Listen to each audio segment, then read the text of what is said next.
tinatawag na Valentine of Rome. Isa po siyang pari na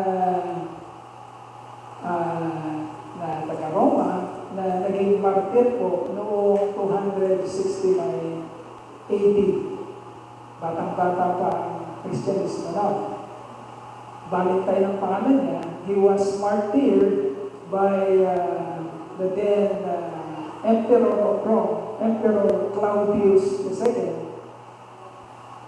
Pangalawang emperador ng Roma na ang pangalan ay Claudius.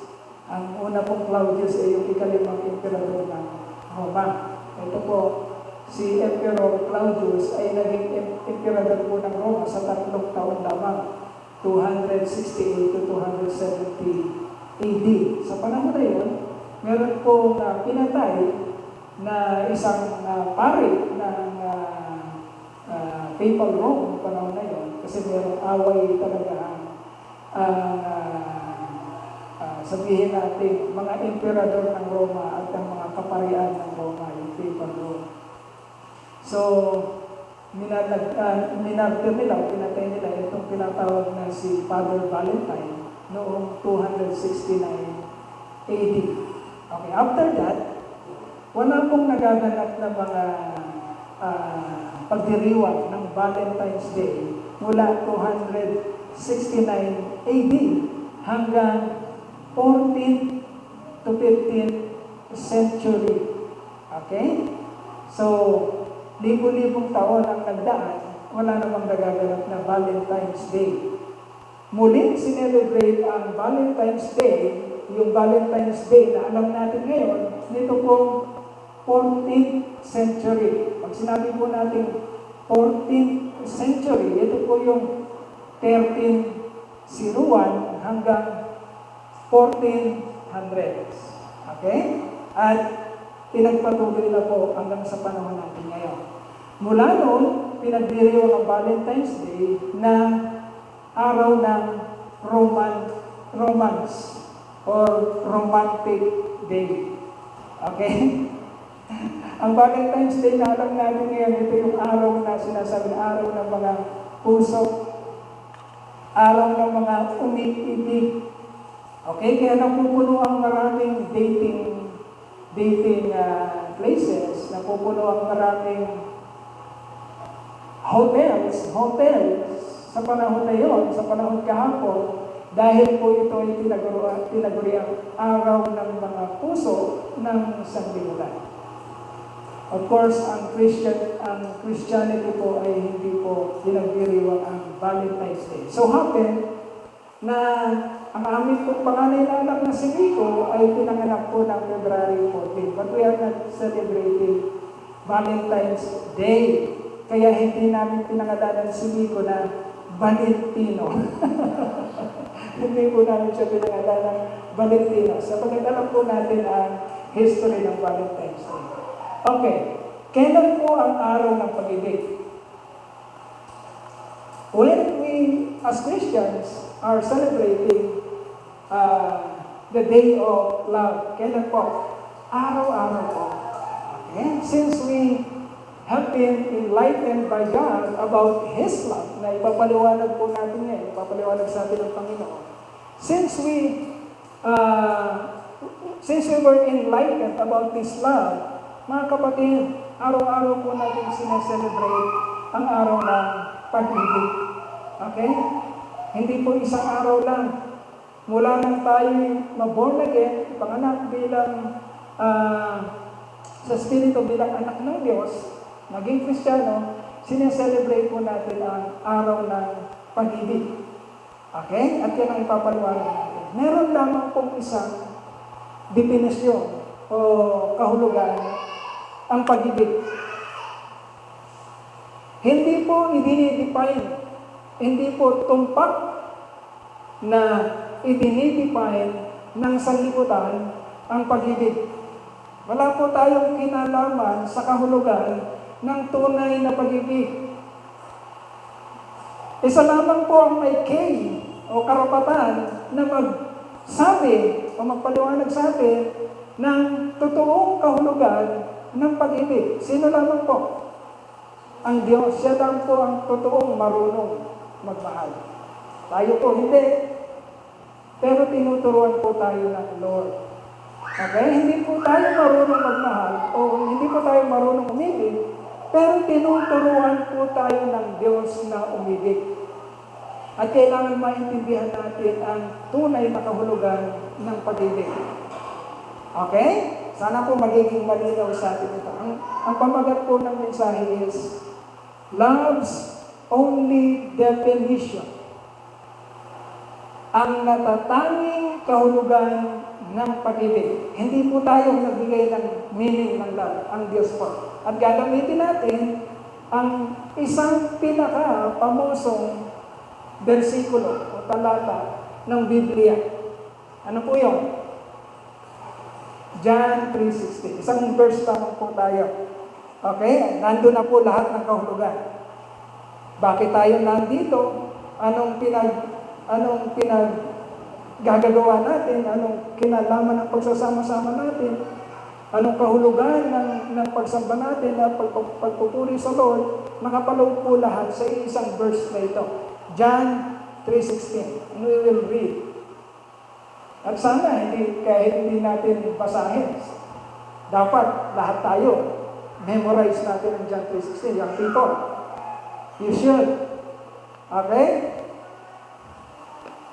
Alam nyo, ang John 3:16, ang pagsaulo ng John 3:16, pwede natin sabihin, rule number 11 sa law. Okay? Panglabing isang kautusan. Kasi po, yung John 3:16, dito po nakapaloob lahat ng kahulugan ng gospel, ng mabuting balita.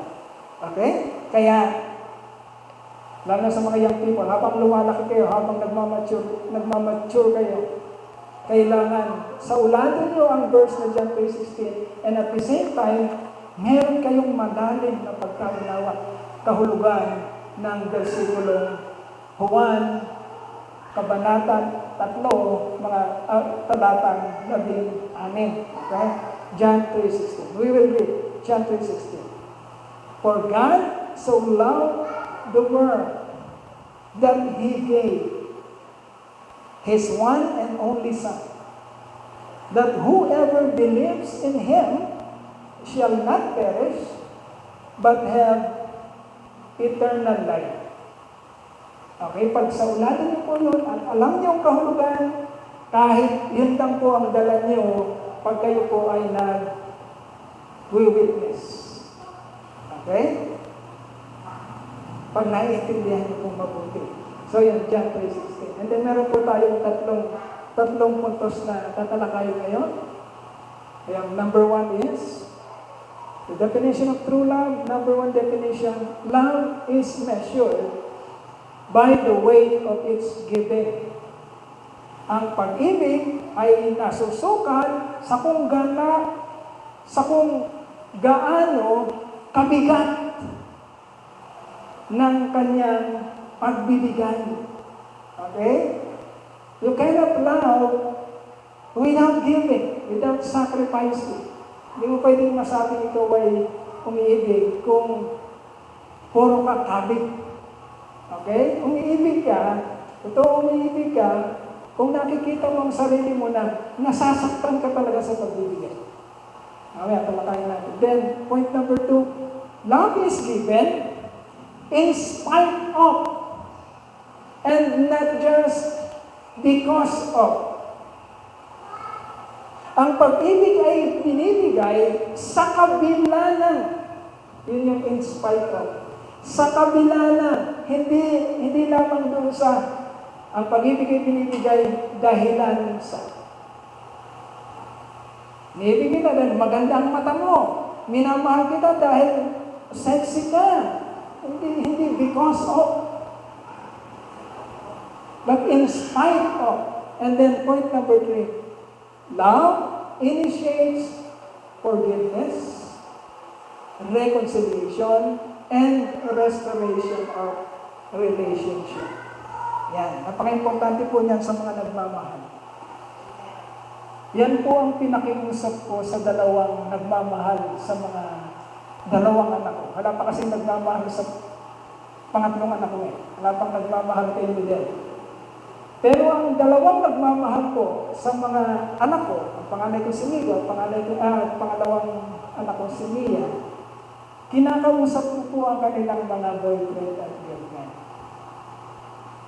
At pinapakausapan ko po sila na dapat ay mahalin nila ang matitigas na ulo kong mga anak in spite of, not because of. Okay? Napaka-importante po yan. At nangako naman sila. Nangako naman sila na iibigin nila ang aking mga anak in spite of, not because of. Okay? So John 3:16 is the most frequently quoted verse in the Bible. Makikita natin yan. Minsan nakasulat sa overpass, nakasulat sa mga tawag dito, sa mga rapper o saan. Lagi natin makikita yung verse na John 3:16. Okay, napaka-famous verse. At madalas ito yung memorize ng karamihan. Almost every Christian. Totoo ba? Almost every Christian, PLCC. So, wala niyo bang John 3:16? Amen? Yan ha? Almost every Christian had it as their memory verse. Baka madaig tayo ng mga bata sa Sunday School. Kasi sa ulabi yata ng mga bata sa Sunday School yung John 3:16. So, memorizing John 3:16 may seem to be, sinasabi natin kanina, the 11th law of the Bible.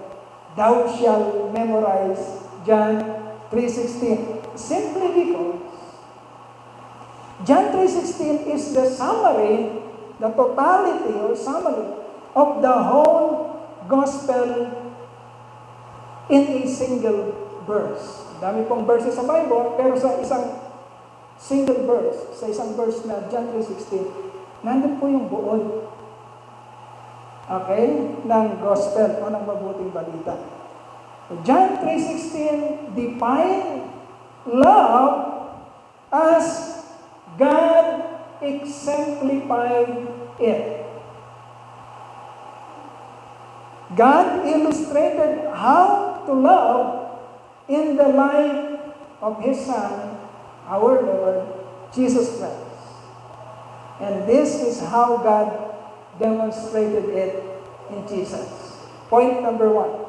Love is measured by the way of its giving. Ang pag-ibig ay nasusukat, mga kapatid. Tignan mo kung ganito ka umibig. Sa tindi, sa bigat ng kung paano ka nagbibigay o nagsasakripisyo. Love is measured by the weight of its giving. Sabi doon sa John 3:16, for God so loved the world. Paano siya nagmahal? He gave. Okay? For God so loved the world that He gave. And how much did God give?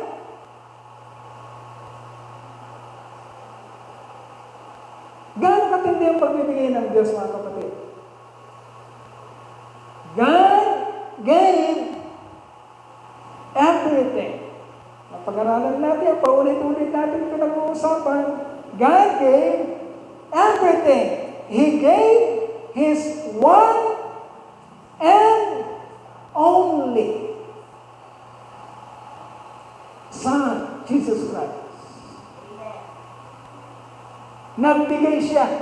At ang pagbibigay niya ay hindi 1/4 lang sa'yo, sa akin ang 3/4 o 1/2 sa'yo, hati tayo. Hindi, lamang ka na, 3/4 sa'yo, 1/4 lang natin sa akin. No, God gave, how much? Everything.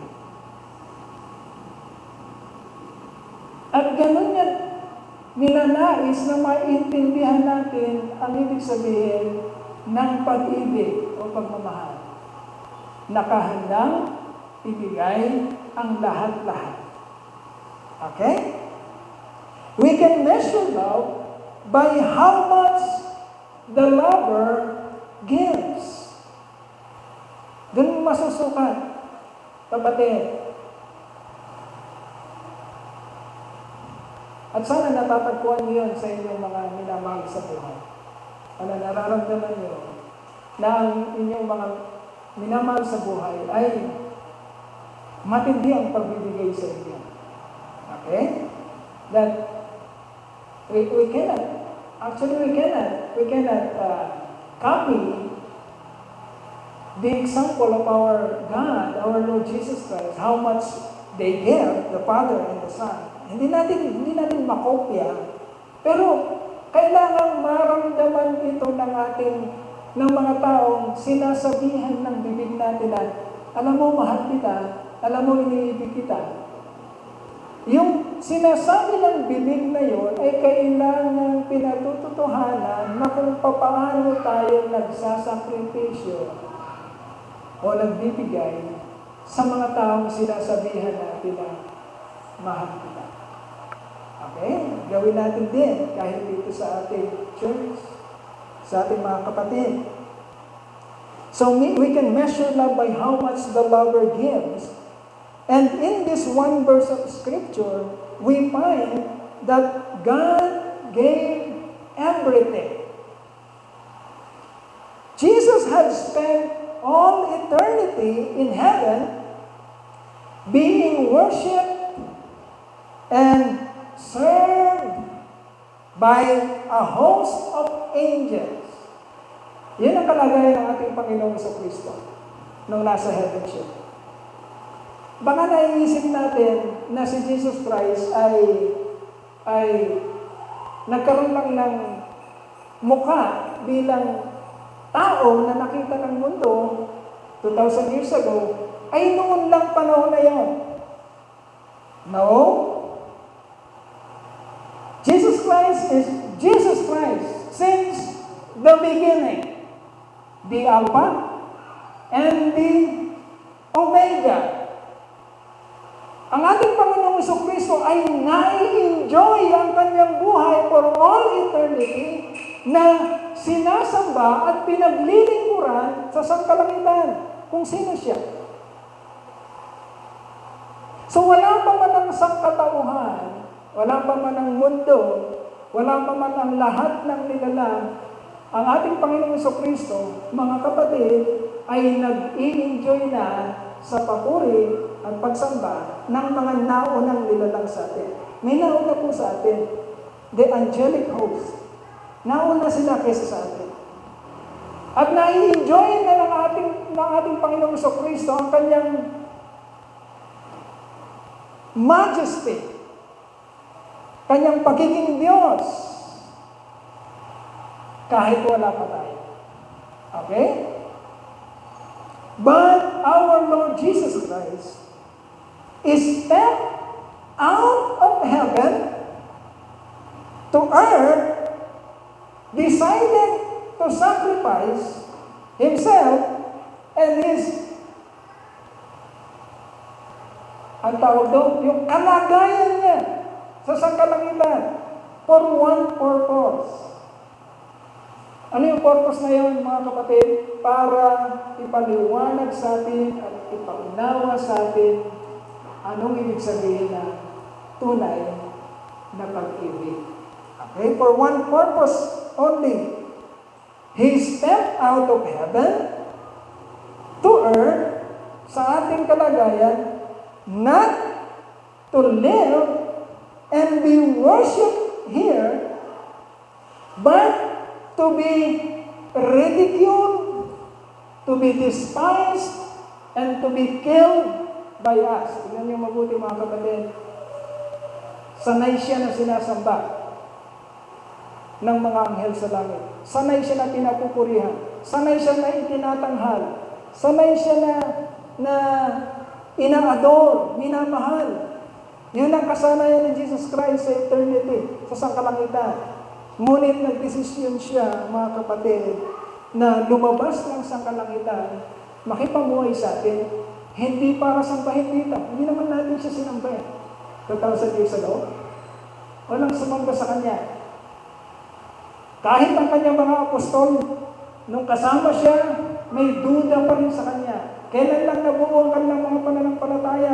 Nung naipadala na ni Jesus Christ ang banal na Espiritu. No one was worshiping Jesus Christ nung nag-mission siya dito sa lupa. Ang desisyon niya, mga kapatid, lumabas siya ng sangkalangitan at nakipamuhay sa atin, hindi para sambahin natin, kundi para yurakan natin, sampalin natin, maliitin natin, duraan natin, at patayin natin. Alam niya ang kakahinatnan niya sa ating piling, but He decided to step out of heaven to our place to show how much He loved us. Para ipakita sa atin, gano'n niya tayo hihigit. Kasi sinong naaantig mo? Naaantig ka man kapatid, masyado kang makasarili para hindi pumasok sa iyo yung kabuuan ng ibinigay ng Panginoon sa iyo. Kabuuan ng pinaghirapan mo sa iyo. Naaantig ka pa ba? O hindi na? And His death, ang kanyang kamatayan, the giving of His life, prevented us from that hellfire or unquenchable fire in hell. Ang ginawa niyang sakripisyo para sa iyo, kapatid, ang naging dahilan kaya hindi ka lang mapupunta sa kapahamakan.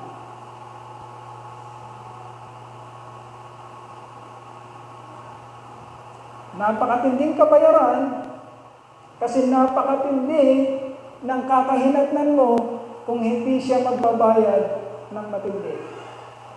Kung hindi niya gagawin ang sakripisyo na yon, magsasakripisyo ka for all eternity sa apoy ng impyerno. If God did not give that much, we will not be blessed this much. Tandaan mo yan. Kung hindi siya nagbigay ng ganong kabigat, ganong katindi, hindi tayo mapapagpala ngayon ng ganito kasarap. Okay? He has to give everything for us to enjoy everything. At sana naiintindihan natin yan. Habang tayo gumaganap, nakikibahagi sa pag-aalaala ng kanyang sakripisyo sa atin. Point number 2. Love is given in spite of, not just because of. Ang sabi dito, that whoever believes in Him. Listen very carefully. Lalo na young people. This statement is very shocking. Kung pag-aaralan mo, kung hindi mo pag-aaralan, kilit-balik, ganun ka lang. Ganun ka lang. Kung hindi mo pag-aaralan, pag pinag-aaralan mo, the statement is shocking. Kasi walang ganon. Walang ganon. Ang Diyos lang ang kayang magbigay ng ganon. Tayo hindi natin kaya. That whoever believes in Him. The statement is shocking. God gave His only begotten Son for those people who have nothing to offer back to Him. Pakinggan mo mabuti, kapatid. Nagdesisyon ng Diyos na ibigay ang lahat-lahat sa Kanya sa mga taong hindi naman kayang magbalik ng pagbibigay sa Kanya. That is shocking. Hindi tayo ganoon. Kailan natin maibibigay ang 1 milyon sa isang tao na alam natin, hindi wala namang kakayanan magbalik sa atin ang 1 milyon. Hindi natin magagawa yan. But this God, na hindi natin masyadong pinapansin, ito ang credential ng kanyang pag-ibig at ng kanyang pagbibigay. Kaya niyang magbigay ng lahat sa Kanya sa mga taong hindi naman umiintindi sa Kanya at hindi naman magbabalik ng kung gaano kalaki ang kaya niyang ibigay.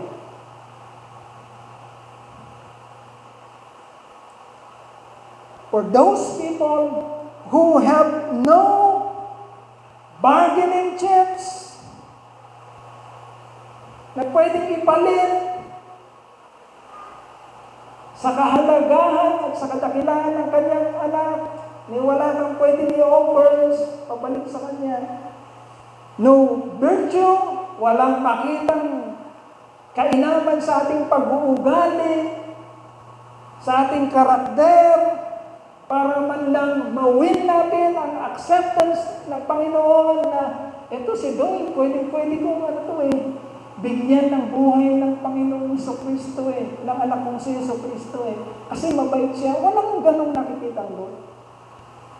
Walang magandang nakikita ang Lord kanino man sa atin para magdesisyon siya na ibigay ang nag-iisa niyang anak para sa atin.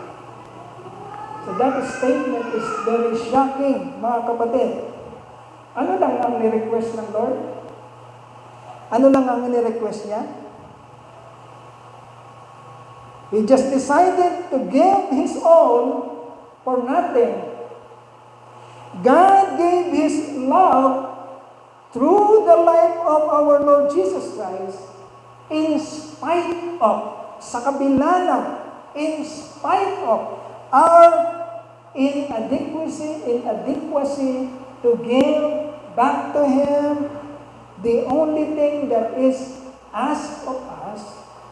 Isang bagay lang na hinihiling niya sa iyo, kapatid, at sa atin, is for you to bring at the table of agreement your believing and trusting to what He has done for you. Nakikipag-agree sa iyo, Lord, dinala niya lahat ng kayamanan niya, ang natatangin niya kayamanan ay ang anak niya, ang Panginoong Jesucristo, sa table ng inyong agreement, dinala niya lahat. Ikaw wala kang mai-offer, ino-offer niya lahat, at ang hinihiling lang niya sa iyo, kapatid, ay ang tumimo sa isip mo at matutunan ng puso mo na paniwalaan at tanggapin na ibinibigay nga niya ang ganong kabigat na pag-ibig sa iyo. O hindi mo kayang paniwalaan. Maraming mga tao ayaw paniwalaan. Pero yun lang ang hinihiling mo siya. Pakinggan mo mabuti, kapatid. Yun lang ang hinihiling ng Diyos siya. Dinala niya ang lahat. Wala siyang hinihiling pabalik. Kasi alam niya, wala kang pwedeng dalhin sa table. Pero dinala niya lahat. Ang hinihiling niya lang niya sa iyo is for you to believe, to trust, and to have faith, manampalataya na ito ang Diyos na talagang nagnanais magbigay ng grasya, ng kagandahan loob sa iyo. It is very shocking, mga kapatid. Walang ganun sa mundo ito. Ang gumawa lang noon ay ang Diyos. And then, point number 3. Last point. We will close with this point. Love initiates forgiveness, reconciliation, and restoration. Okay? Yun ang ginawa ng ating Diyos. For us to not perish, for us to have this relationship that is everlasting, magpapatuloy hanggang sa dulo ng wala ng dulo ang walang hanggan. Hanggang sa walang hanggan. Magpapatuloy ang gumawa ng paraan para ma-restore ang relationship, mga kapatid, ay hindi ikaw. Do not ever think sa isipan mo na nagkaroon ka lang ng relationship sa Lord dahil nag-decide ka na makipagrelasyon sa Kanya. No? You have been chosen. since the foundation of the world. Okay? Darating ang araw, dahil ikaw ay hinirang ng Diyos at pinili niya, darating sa iyong kamalayan because God will born anew the Spirit na ibibigay niya sa iyo, kapatid.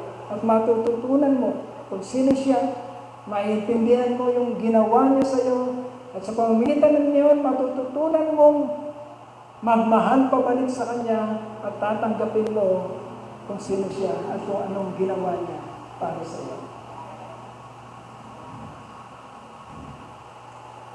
But that love that initiates forgiveness and reconciliation and restoration came from God. He is the one who initiates that love. Paano natin kukupihin yung sa ating kalagayan? Tayo na nakikipagrelasyon sa ating kapwa. Any kind of relationship. Sa mag-asawa, sa mag-boyfriend at mag-girlfriend, sa magkaibigan, sa magkatrabaho, sa magka-church. Kapatid, mag-work lang ng isang relationship kung marunong kang manguna. You are always ready to initiate. Mas Tagalog lang, yung mauna ka palagi na mag-initiate ng pagpapatawad. Ano yung reconciliation sa Tagalog? Pagkakasundo. At panumbalik ng relationship. Kung pareho kayong mabubuhay sa pride, kagaya ng ginagawa ni Satanas ngayon, hindi siya makabalik-balik sa Diyos. Bakit? Punong-puno siya ng pride. Punong-puno ng pride si Satan. Mapupunta siya sa impyerno kasi hindi siya marunong magsalita ng sorry. Hindi siya marunong magpasagop, hindi siya marunong magsabi ng nagkamali ako. Huwag mong uugaliin yun, Kristiyano. Kapatid, anak ng Diyos, hinira, huwag mong uugaliin na hindi ka marunong magsabi ng I'm sorry. You must always initiate. As a child of God, ikaw dapat ang laging nauuna na magsabi ng I'm sorry. Magkasundo na tayo. Magsimula tayong panibago. Kalimutan na natin ang lahat kagaya ng ginawa ng Panginoon sa atin.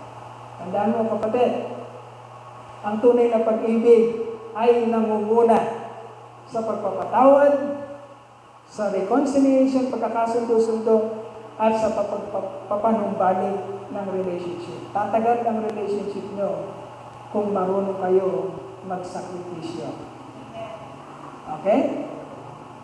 Because God loves us, He took the initiative. Hindi siya naghintay. Wala siyang hinintay, mga kapatid. Kung naghintay ang Diyos, hanggang ngayon, hindi pa dumarating si Jesus Christ. Yung first coming, hinihintay natin yung second coming. Kung naghihintay ang Diyos ng move mula sa atin, hanggang ngayon, hindi pa dumarating si Jesus Christ, the first time. Hanggang ngayon, wala pang napapako sa krus. Kung ang Diyos ay naghihintay sa sangkatauhan. No? Because God loves us, He took the initiative to give and forgive. And His gift of forgiveness brought about reconciliation and the restoration of our relationship with Him forever and in eternity. Mapalad ka, kapatid. Mapalad ka. Dahil ang Diyos ay umibig sa iyo. At ngayon ay tinuturuan kang umibig pabalik sa Kanya. We love because He first loved us. Okay? Then our conclusion and application. The world defines love in many ways, but the one true definition of love was exemplified by God in the life of our Lord Jesus Christ. This is love.